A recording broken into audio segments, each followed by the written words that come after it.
Welcome back to That Dad Guy. It's October the 15th, 2022. It's raining outside. It's going to be a drizzly weekend, but that's all right. We've had our fair share of sun and nice days in the 20s this week, so I guess it's time for fall to act a little bit more like fall. So, that being said, it's time for That Dad Guy Answers, and we're on part 36. Wow, 36 weeks of doing this. It feels like a real accomplishment to me. Hoping we're going to get to 52. That's kind of the goal, is to be able to do 52 weeks of this. Well, we'll see. If the questions keep coming, I'm going to keep answering them. So let's start with the questions we have today. Today's first question comes from Bernardo in Mexico, and he says, I would like to know where you get your plastic pages you store your cards. If you could share the brand, that would be great. Then there's another question there. All right, so let's start with the pages. Last week, we talked a bit about how I store postcards using these envelopes and these plastic sleeves. You can put 2 cards per sleeve in it if you leave the back visible, or if you just want to see the front of the card, you can put 4. So I ordered them off of Amazon, and you can see here they're Sam Sill photo sleeves. They're 5x7, which are perfect for most size cards. All the elongated cards, I tend to put them on the bottom and put them straight up. So it does cover the top one a bit, but you can certainly move it to see. But all the smaller cards that are 5.7 and smaller fit beautifully in those sleeves. They're nice thick sleeves. These ones come in a pack of 100. So you're going to fit 200 postcards in this. You can get them also in packs of 50. I find with the way it is, and if I want to do an order, I might also just get 2 packs of 100, and then that'll last me for quite some time. So that's what I use, Bernardo. Hopefully you can get it where you are.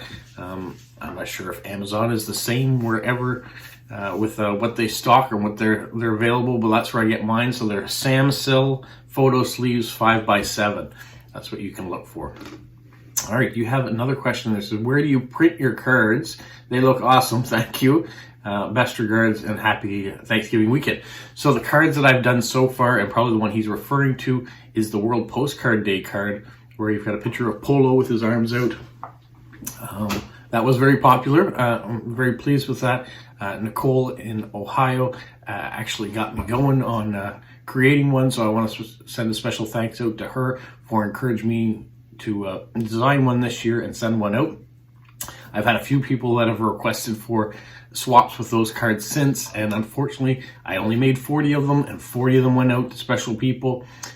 If you got one, that's great. If you didn't, I apologize, but maybe next year I will look at either making the list bigger, or maybe making a variety of them, more than just one. I do like the idea of there only being one type of card for 1 year, so I'm not sure, still thinking about that. But to get back on track, Bernardo, where did I print the cards? I actually took them to a store here in Canada called Staples. They printed off the cards for me. It was pretty cheap. It was less than $1 a card for what I wanted, but unfortunately the thickness of the paper isn't up to the standard that I really want to have it at. So same with my That Dad Guy cards. I had them printed off at Staples, and it's a bit thinner than I want. So I have to find another place that is going to do them on a thicker paper. I know I probably could print them off myself with a printer and thick paper, but I think that would increase my costs a little bit too much. There must be a place out there that will do it. So I'm going to keep looking for that before I print off my next card for whatever the occasion might be. All right, so thanks, Bernardo. The next question comes from Wendy here in Canada. She says, what's your favorite thing to cook, and were you always adventurous with food? For some of you, you may not know, I used to work as a sous chef in a restaurant in university. So I did that. I also was a prep cook at another, that's how I got started. I was a prep cook in Long Island at a friend's restaurant after my first year of university. And after my second year of university. And then I went on to be a sous chef while I was at university through my final few years. So I do enjoy cooking. I do enjoy tasting different types of food. I'm a bit of a foodie. I love that. Favorite thing to cook is, well, it's really to bake. I love baking cheesecakes. So that's my favorite thing to sit down and experiment with.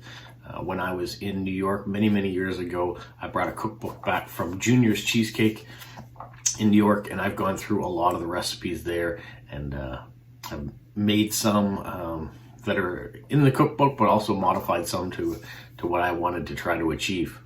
As far as an actual dish to cook, a meal dish, Fettuccine Alfredo is one of my favorites. My wife will always know if I go at a restaurant and I order it, I probably won't enjoy it as much as the one that I cook myself. But for some reason, I do like to try it. If they've done that right, then I know that the rest of the menu is probably going to be pretty good too. So it's a pretty easy thing to do. Make the sauce from scratch. I don't do it a lot now because my wife really can't take a lot of dairy. And to make a good fettuccine Alfredo, you need a heavy cream and cheese. Two things that are not a very good combination for her at the moment. So that's what I do. So thank you, Wendy. All right. Next question comes from Basil in India. He says, how different was your birthday gone from last year, and were there hits and misses? What was this birthday's most overwhelming or than those of years gone by, I guess? I'm not sure. Birthdays at my age now aren't as big a deal as they were when you were a child. When you're a child, you have big birthday parties, lots of friends come over, maybe you have sleepovers, and you get lots of gifts from all your friends. As an adult, getting birthdays, it really becomes just another year. If I had lots of money, which I don't, I would love to go with my wife and go on a trip somewhere, explore a region, eat the food. That would be ideal for me, would be to travel. I would love for my YouTube channel to move beyond just this, but to get into travels further afield than just here in the Maritimes. Maybe one day it will happen. I would love to take you guys on the adventures too. But right now, birthdays really are maybe a nice meal out. So this time around, my brother happened to be in town for my birthday, which was great. He came here for Canadian Thanksgiving, and my birthday usually falls around Canadian Thanksgiving, so he actually stayed till after my birthday. So we went out to supper with my wife and my son and my in-laws, and that was nice to celebrate that way. It was a night that I wasn't cooking. It was a night that I could go and enjoy a meal. As far as gifts, you guys kind of showered me with most of the gifts that I received, even though my wife did get me a few things, and you probably saw the Lego video on that. I'll give you an update on that at the end of this too. So hopefully I will remember all that. But yeah, how are birthdays different each year? Every year they're celebrated a little bit differently and a little bit the same. So those are the highs and lows. I go to work. That's kind of a low. You don't really want to work on your birthday. But I have one of these jobs that finishes relatively early, so it allowed me to have the rest of the day. And this time, the rest of the day meant I got to spend it with my brother until my family was home from work and school, and then got to spend the evening with them. So that was a good birthday. That's a win. All right. Thanks, Basil. All right. The next question I have. All right. This one comes from Terry in Canada, in Ontario. And she says, you know the number of postcards that you have come in. Do you write the number on the postcard as they come in or on the sleeve? She really likes the ideas of numbering them. Also like the huge binders. Are you able to tell us where you purchase them, as well as the sleeves that you use? So I've covered on the sleeves already. Those are the Samsil sleeves from Amazon 5x7s. The binders, like I showed you before, are just standard binders that you would find at Staples or Walmart or wherever sells school supplies or office supplies. That's where I get those. Most of these have actually been repurposed from other things that I've had, either binders from work that I've had over the years, or kids' binders that they no longer use anymore. I'm trying to recycle all of the material that we have in the house. But if I need another big one, those are the places I go to, would be a Staples or a Walmart to get them. All right, so let's go back to the number of the postcards. So yes, when a postcard arrives, we're going to take this one, for example, which I also found out Jessie responded. If you looked at yesterday's video, this is from her in Puerto Rico. And inside this envelope, if I take the sticker off, there is a note and some stamps in there. So I'm going to do that probably after this video to see what it is. But what I normally do is I take my pen, and in a blank spot on it, I will write the number. So they are all numbered inside my binders of when I receive them. And yeah, some people, like I said, have sorted theirs based on theme or country. Right now, I'm just putting them in as I receive them, and they get numbered that way. Let's just see if that was the last question. Aha, oh, so there is another question here. It says, also a thought, does your wife get involved in your hobby? Not really. She does every once in a while when I get nice postcards in, or she happens to be in the office, she'll look at the postcards or read what people are saying. One thing that she did get involved in was she was the one who created that Dad Guy t-shirt for me that I sometimes wear in my videos. That was a gift last Christmas. So she has encouraged me that way. She does like the fact that this hobby is maybe less expensive than my Lego hobby. I certainly have put Lego on the back burner. I'm not spending as much on that, and I'm focusing more of my energy on Postcrossing these days.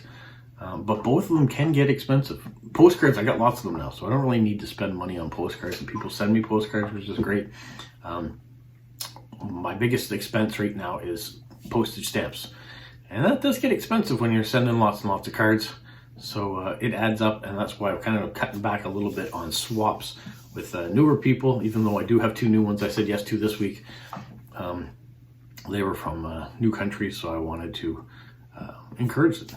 All right, so hopefully that gets you to know my wife really doesn't get too involved in the hobby. It's my hobby, I guess, after all. All right, so thank you, Terry, for those questions.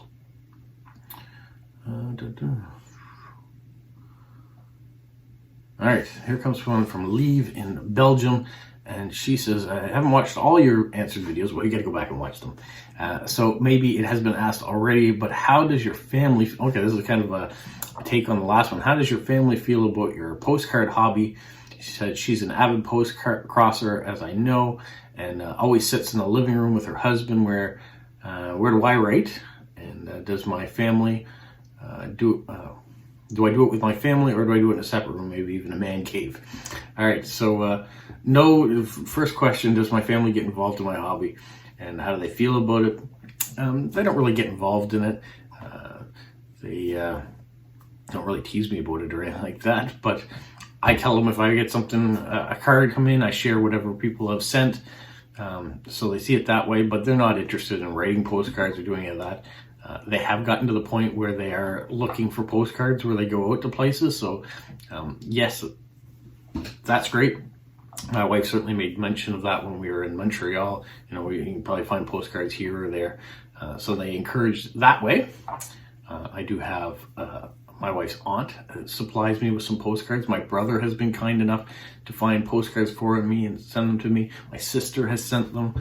My in-laws have sent them. So my extended family are all trying to support the hobby, and by encouraging either by watching the videos or by sending in postcards, which is fantastic. So from that aspect, the family is involved. As far as them becoming postcrossers and writing, they're not interested in it. It's something that interests me, not them. Where do I write? I tend to right here in the office. I have a nice desk, roll-top desk here that pulls down. I can put my cards here. I have my computer in the background. I put on my music. I have a tower here next to me that keeps my washi tape and stickers in it and my postcards. So everything I need is right here. And so this is where I write all my postcards. All right. Thank you, Lee, for all those questions. Next question. It comes from Eric. It says, have you gotten your family members and or friends onto Postcrossing? Do you recommend them to join? Any recruitment strategies you could share? All right, so that goes back to the last question. And so no, I haven't recruited any of my family into Postcrossing. I don't feel it's kind of a recruitment thing. You either like it or you don't. What I do like to do is I share it. So I am sharing it on the internet. I have had lots of people that have responded and have started Postcrossing as a result of watching my channels. So that brings me joy. My Lego hobby, my stamps, Postcrossing, I realize they're all my hobbies. And I'm glad that my family have other hobbies and things that they enjoy. And that you can do that. What's unique to you does not necessarily have to be for everyone. And you can have something special in your life and then not be less special for other people. So my recruitment is these videos going out to the world, and if people want to try it, they go to postcrossing.com. It's easy to start up. You start by sending 5 cards, and it grows from there. Patience is the key, because it does take a while to get your first card back after you sent your first 5, because that card has to reach its destination, and then your address has to be sent out.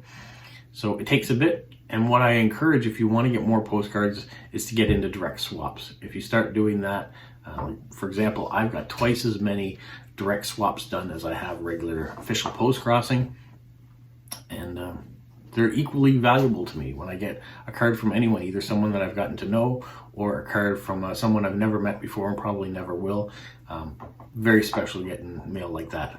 So thank you. And if you're looking to recruit people, maybe you want to start a YouTube channel. All right, thanks, Eric.